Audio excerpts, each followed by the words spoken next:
ये बजट का निर्धारण कैसे करते हैं।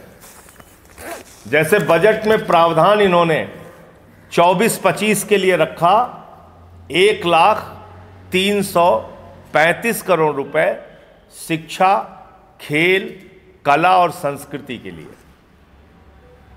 फिर एक संशोधित बजट लेके आए जिसका आप लोगों को पता ही नहीं चलता, क्योंकि जब मेन बजट आता है उसकी चर्चा होती है, बजट आ गया, लेकिन बीच में जो रिवाइज्ड बजट आता है, संशोधित बजट जो आता है, उसकी कोई चर्चा ही नहीं होती।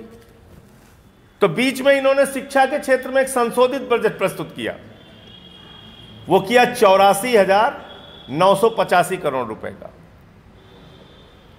यानी कि जो बजट इन्होंने निर्धारित किया था 2023-24 में, 2024-25 में, उसको घटा के इन्होंने 15% कम कर दिया। और अभी 25-26 के लिए इन्होंने 1,03,553 करोड़ रुपए का बजट प्रस्तुत किया। और क्या कह रहे हैं? कह रहे हैं हमने बजट को 22% बढ़ा दिया। यह चालाकी आप देखिए, पहले 15% घटाया और फिर जो घटाया हुआ बजट है उसमें थोड़ा अमाउंट जोड़ के कह रहे हैं हमने 22% बढ़ा दिया जो पिछली बार का बजट था उससे। अरे भाई, पिछली बार का बजट तो 1,03,000 करोड़ रुपए था, उसमें आपने 15% घटा दिया। तो ऐसे ही सारे फिगर मैं आपको दे दूंगा।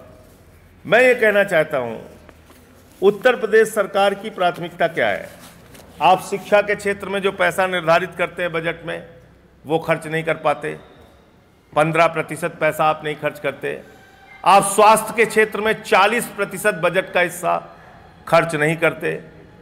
आप SC, ST, OBC के लिए जो पैसा निर्धारित है, अल्पसंख्यकों के लिए कल्याण के लिए जो पैसा निर्धारित है, उसका 30% पैसा, 29% पैसा आप खर्च नहीं करते।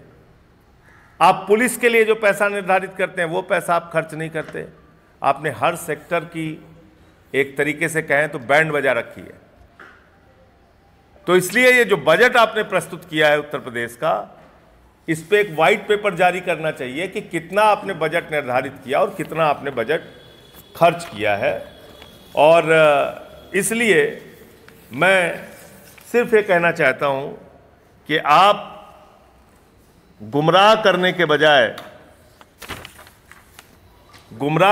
बजाय ये आप बताइए कि उत्तर प्रदेश में क्या सिर्फ आपका एक ही काम है दिन रात हिंदू मुसलमान करना, नफरत फैलाना, लोगों को बांटना, लेकिन जो उनके कल्याण की बात है वहां कोई काम नहीं करना है। और यही कारण है कि उत्तर प्रदेश में लगभग 8 लाख बच्चे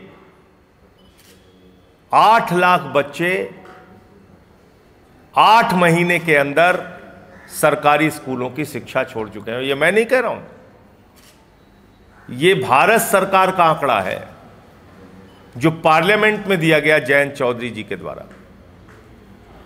जो शिक्षा राज्य मंत्री हैं केंद्र सरकार के।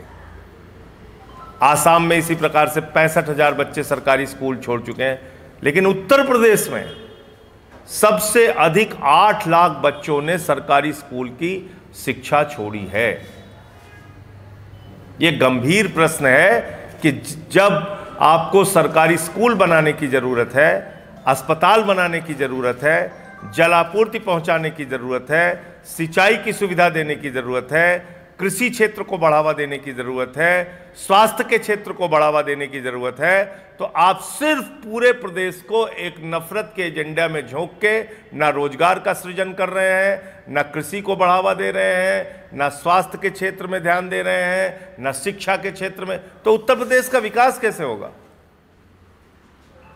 तो मैं चाहता हूं कि मोदी जी जब इस बार आए और योगी जी से जब प्रश्न किया जाए तो उनसे पूछा जाए कि भाई ये डबल इंजन की आपकी जो सरकार है, ये सरकार पूरी तरीके से फेल साबित हो रही है और सिर्फ खोखले वादे हैं। जनता के लिए काम करने की जहां तक बात है, सच्चाई में ये आंकड़े चिल्ला चिल्ला के बोल रहे हैं कि आपने प्रदेश के लिए सिर्फ धोखेबाजी करने का काम किया है, जनता के लिए काम नहीं किया।